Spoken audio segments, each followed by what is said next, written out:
Welcome in the greatest podcast in sports betting entertainment. My name is Tanner Kern, certified G, bona fide stud, and you can't teach that. In this right here, this is G Money Grant Mitchell. He's got his Commanders shirt on today. One of the most pitiful franchises in the NFL right now, and they just fired their head coach, and you can't teach that. Bada boom, man, the people in the room. G Money Grant Mitchell, welcome into Ride the Line. Welcome to Ride the Line, Tanner, and welcome, dare I say it, to the future of the Commanders, Tanner. You're not going to be saying that in a few years. We got everything coming up. We got a new head coach on the way, new stadium, new team name, new branding, second pick in the draft, 5 picks in the top 100. If they can't get it done here, they'll never get it done. Yeah, they got to figure out what they're doing at quarterback. Do you think Sam Howell will be playing quarterback for them this year? No. You got the second pick in the draft. If you're not trading up for Caleb Williams, because I assume the Bears are trading Justin Fields. If they keep Justin Fields, then we get Caleb at 2. Cool. But if you're not trading up for Caleb Williams, you got to take Jaden Daniels or Drake May. There's no way around it. You can't go with Sam Howell and then get a tackle when you have the second overall pick. So the Bears won't probably tip their cap too much here, tip their hand, because they're going to get a lot of value. Like if they act like they're taking Caleb Williams and then don't do it, obviously like there's going to be a lot of demand there. I think Justin Fields is still good enough to be a starter. And I think potentially down the stretch, he was pretty good for them. So it'll be interesting to see what they do. I would love to have Justin Fields play for the New England Patriots. Like I think that would be awesome. So if they want to get rid of him, give him to the Patriots and take Caleb Williams, fine by me. And you know what they could also do too? If they keep Justin Fields, trade with a team picking in 2, 3, 4. You get Marvin Harrison Jr. You got Justin Fields with Marvin Harrison Jr., DJ Moore. That's an elite offense right there. That's probably what they should do, honestly, when you think about it. As good as Caleb Williams is, like you're still going back to a rookie quarterback. Like take Justin Fields, take the development you've done with him, get another weapon for him and see what he can do now. And it'll be interesting to see what they do with Eberflus. Obviously, it looks like he'll probably still be the coach. He has not been fired yet. So if you have that stability there, I think it's only going to help Justin Fields. But anyways, guys, it is not divisional round. We're almost there. Wild card weekend in the NFL. We're going to be breaking down every single game here on the podcast today. If you're watching on TikTok, make sure you drop your questions in the chat. We'll get into those. And also, if you're watching on the replay on YouTube, drop your questions there and we'll get right back to you. Grant, before we get into that, though, tell them why they should subscribe and check out WSN. Well, obviously, Tanner and I putting our beautiful faces on here Monday, Wednesday, and Friday every week, giving out betting picks in NBA, NFL, college football, college basketball, anything you want, you're going to find it here. But then also, this is just the place to be, WSN.com, the World Sports Network. We got sportsbook promo codes. We got prop articles, game previews, live coverage, everything you could possibly ask for. You're going to find it all. It's like a hub for the sports bettors. Definitely a hub for the sports bettors. Link down in the description below. Check us out on all the podcast platforms, also on social, and of course, WSN for all your sports books, sports betting, and sports content needs there. We got a question in the chat real quick. How are we feeling about Vrabel? I think that was a interesting move by the Titans. Obviously didn't align with their philosophy in some way because he is a good coach. Probably will be taking the Patriots job. If he doesn't take the Patriots job, he will get another job. Grant, what do you think? Yeah, so I think there are 3 landing spots here for him. I think the Commanders probably in the back, maybe in that third range. I think he's going to go to the Chargers or the Patriots personally. Now, those are 2 completely different teams, but if you go to the Chargers is probably the most attractive coaching destination as far as just strictly football next season. As far as the talent they've got in place, they've got the quarterback solved with Justin Herbert. You can put Mike Vrabel in there, fix the defense, and that team is going to make the playoffs pretty much as barring any major disaster. But then we know he won Super Bowls with the Patriots and he's got an allegiance to them and seems like they're lining up to give him the job. And I don't think he would turn that down either if offered. But as far as what the Titans are doing, I don't get it. Vrabel's a top 10 coach in the league, in my opinion, and you didn't even try to trade him. I know their thought was that if they did try to trade him, it would take a while to find equal value. And by then some of your top coaching targets might be off the market. And I get that. But if you've got the chance to get like a second round, maybe a third round pick for your coach, then I feel like you owe it to him and to your team to do that. Well, it's obviously a great move by Vrabel in a sense. If there is a buyout on that contract, I'm not exactly sure, but I'm sure there's some sort of buyout there. So you're going to collect that buyout money and you know you're going to be one of the top coaches in the market.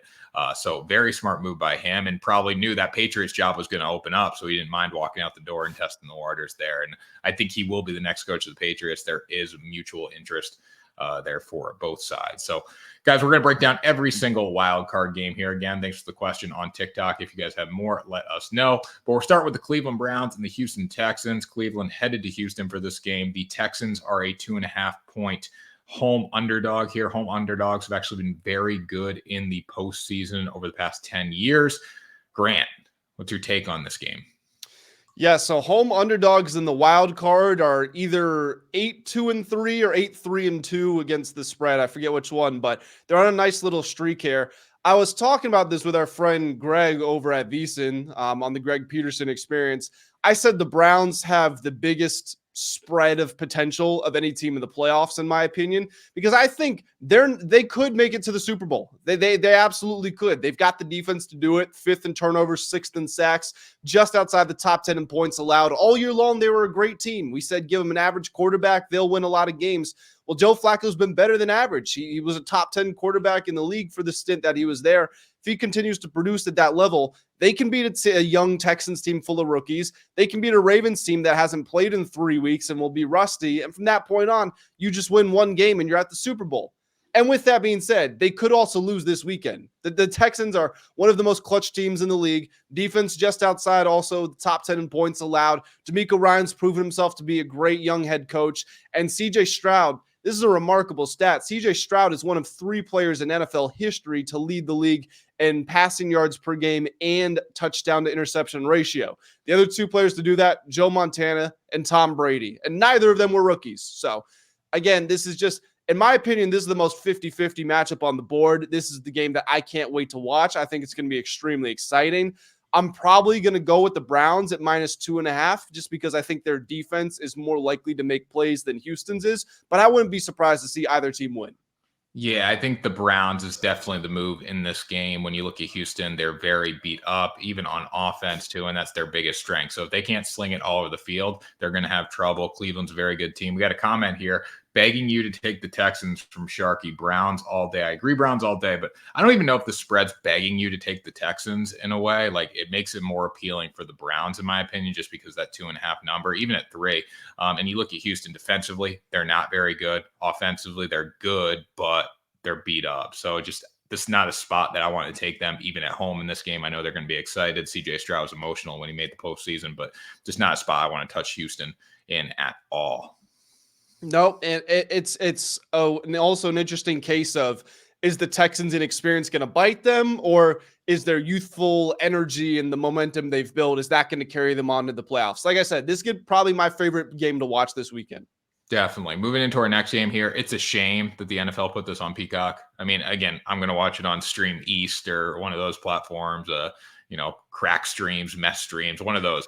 But the fact that this is on Peacock or whatever it's on, I don't know, it's ridiculous. First of all, it's a huge game. And I think the NFL is losing money by doing this, but whatever.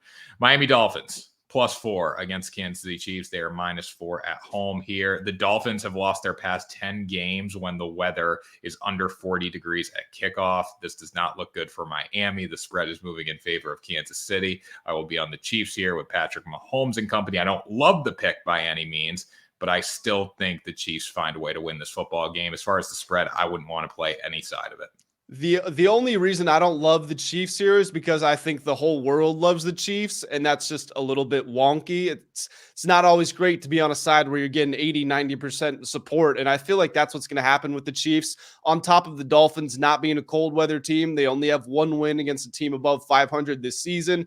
The Chiefs have not lost a home playoff game before the conference championship in the Patrick Mahomes era. So there's just, I know the Chiefs have struggled for offense, especially with their drops, but if you can just funnel the ball to the guys you trust, Rashee Rice, Travis Kelce, Isaiah Pacheco, just don't throw deep bombs to Kadarius Toney and Marquez Valdez-Scantling, and hold on to the ball, play good defense. The Chiefs absolutely win this game. Miami's injured. Mostert's banged up. Waddle's banged up. Tyreek's banged up. Bradley Chubb is out. Jalen Phillips is out.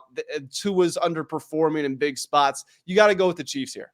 The Chiefs just couldn't find that second gear, or not the Chiefs, the Dolphins against the Bills. They couldn't find that next gear, right? They really struggled to get going in that football game, had plenty of opportunities to win it, and just could not find a way. And that's a big part for, Tua. I mean, to people talking about Tyreek in the comments section, Hill's return to Arrowhead. But the fact of the matter is, if they can't have anyone else be a go-to guy outside Tyreek, it's going to be a long night for them. Tyreek can't go out and single-handedly win this football game with all the injuries that Miami has. Yeah, and Tyreek is also injured himself. So, I mean, he hasn't been right for a month, and he's continually come out of games. And also, this isn't the first time that he's played the Chiefs. I mean, he played them, I know it was in Germany, but he faced them earlier this year, and they held him to 62 yards, no touchdowns, one of his worst games of the season. And the Chiefs have the defense to do it, and you've got to think all those days they spent together in practice, if there's a coach that knows how to scheme up a good defense to stop him or just has any sort of insights, it's probably this Chiefs coaching staff. Definitely. Moving to our next game here. This is the biggest spread of the weekend. Bills -10 versus the Steelers. I wouldn't want to lay 10. I'd probably take 10 with the Pittsburgh Steelers here. But when I look at the Buffalo Bills, huge advantage going into this game in the sense of TJ Watt's not playing for Pittsburgh. That's a difference maker. I think they're 1-10 in the 11 games that he hasn't played in. They've only won once without him in the lineup over his Steelers career. So I think Josh Allen does enough to win this football game. He's going to turn the ball over, but I think the Bills offense just overpowers Mason Rudolph and the Pittsburgh Steelers. Yeah, I know look, I'm not excited about betting on Mason Rudolph, but Mike Tomlin's the best underdog coach in NFL history. Josh Allen has thrown at least one interception in 12 of his last 13 games. That's remarkable. And we're not even talking about the fact that he's also been fumbling as well. So he's going to give the Steelers defense more opportunities. Even without TJ Watt, they've got some opportunistic guys that can make plays. So I'm taking the Steelers +10 here. Bills should absolutely win. If they don't win, we're going to have a really serious conversation next week. If the Bills don't win, I think it just opens up Cleveland for even more of a Super Bowl opportunity, because the Bills are definitely the biggest threat to the Ravens in the AFC. But if I had to rank these teams after, I think Cleveland's the strongest team. So you've got the Bills and Ravens top 2, and then the Browns? Yeah, I think the Browns are stronger. I just don't trust Kansas City or Miami at this point. I would go Baltimore, Kansas City, Cleveland, then Buffalo. In my opinion, you hate Josh Allen. No, I just recognize that you cannot win 4 straight playoff games with a guy who leads the league in turnovers. It's not possible. I think they can get to the AFC Championship pretty easily. That's my take. They can, but they can't win 4 playoff games in a row, and that's what you have to do. Bills playoff mode since they were 6-6. No way Bills Mafia in full force. Bills Mafia in full force. It should be interesting. It depends if Josh Allen turns it over 1 time a game, they're okay. If he turns it over like 4 times a game, probably not going to work out. I mean, he turned it over 3 times in the last game. Still found a way, though. We talked about it already. That punt return really changed the whole game. That's where the whole game flipped. They were losing until that happened. Yeah, it did. And then he dropped the dagger. He finished him off though. But the punt return was critical for them. And that also goes back. The punt return just goes back to the Dolphins not having the opportunity, like the Dolphins not being able to shut the door. Dolphins had plenty of chances to shut the door early in that football game. Yeah, I fully agree. That was we can talk about the Bills haven't played well in 3 weeks, but to your point, it's been win and get in for like a month and a half for them. So even if I want to criticize their performances, the fact they even made it to the playoffs is a testament to them. It is more about the Dolphins. That's another reason why you shouldn't expect anything from them in the playoffs. Green Bay Packers versus the Dallas Cowboys. The Cowboys are -7.5 here. Packers +7.5. Looking at this game, it's definitely a little more difficult. I think Dallas at home's dominant. I think Green Bay snuck into the playoffs. Jordan Love looks like the quarterback of the future for them. But the reason, like this spread opening at 7.5 and staying there, it just makes me think Dallas is going to cover. If it was 6.5, I might lean towards Green Bay, honestly, because bookmakers might be trying to pull you towards the Cowboys here. But at 7.5, I think Dallas can come out and win this game by 10 points. What do you think? Yeah, so Dallas had more wins of 20-plus points than all the other NFC playoff teams combined. They got, I believe, the second highest average scoring margin. It's either them or Baltimore that's first. Those are the top 2 teams, but they blow teams out. They're 8-0 at home. The closest game they played was that game against the Lions. Other than that, they've been overwhelmingly dominant. The only thing that really you're thinking about here is Jordan Love has been maybe the hottest quarterback in the league, 18 touchdowns, 1 interception over his last 8 games. But this Green Bay defense is also pretty bad. I mean, they allowed Bryce Young to score 30 points and throw for 300 yards when they were at home. So you got to think Dak Prescott, who's probably going to finish second in MVP voting, he's probably going to have a strong day. He's averaging more than 300 yards per game when he's at home. And also the Packers have the youngest offense in the league. Are they going to be able to translate their regular season success and momentum into the playoffs? I would be erring on the side of no. So I'm with you. I would probably go with the -7.5 with Dallas. Yep, laying the 7.5 at home for the Cowboys. Moving into Rams versus Lions here. Detroit is a 3-point favorite at home. Really interesting game here. You got Matthew Stafford going back to Detroit. You got Jared Goff facing his old team in the Rams. Should be an interesting one. My favorite prop, or I know we're going to talk props, my favorite play in this game overall is a prop, and it's Matthew Stafford to go over his passing yards. Absolutely love that play. I think the Rams are going to really have a tough time running the football, but the Lions have a lot of holes in their secondary. So I look for Matthew Stafford to have a big day. Look for Puka Nacua to have a big day. But if I had to pick, I think the Rams can keep this game close. They won. They were really dominant at the end of the season this year. I'm going to take them +3 here.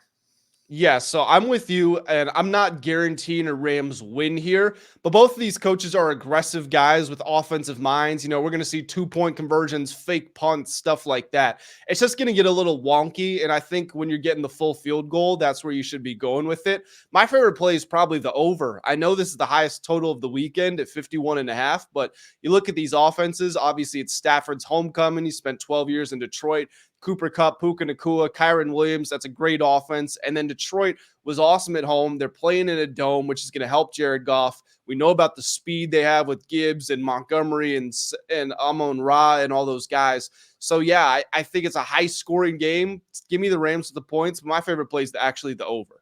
Yeah, Rams points. You're on the over. I'm on Stafford's over. A lot of overs in this game, guys. And we're going to talk about our favorite props on Friday. So make sure you check out that show. It'll be posted Friday morning.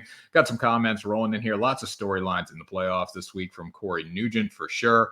And then Derek Weaver coming in saying Rams win this game. So the Rams with people on the Rams. Rams are hot right now. Yeah, I actually want to jump on over. I want to see if I can find some sort of splits, like see where the public is at with this one, because I expected a lot of people to be on the Lions, not really paying attention to how hot the Rams have been. But it seems like there's a lot of support out there for them. It's saying on FanDuel, at least, where you can check that out at the bottom, 51% of the bets are on LA, but 60% of the money. So it's pretty close either way. I think getting the Rams for a 3-point underdog is pretty appealing here, especially with the Lions' flaws in the secondary. And also Dan Campbell's recklessness. That's another thing to talk about. They should be the 2 seed in the playoffs right now if they just weren't reckless. Dan Campbell strikes me as a great Monday through Saturday coach.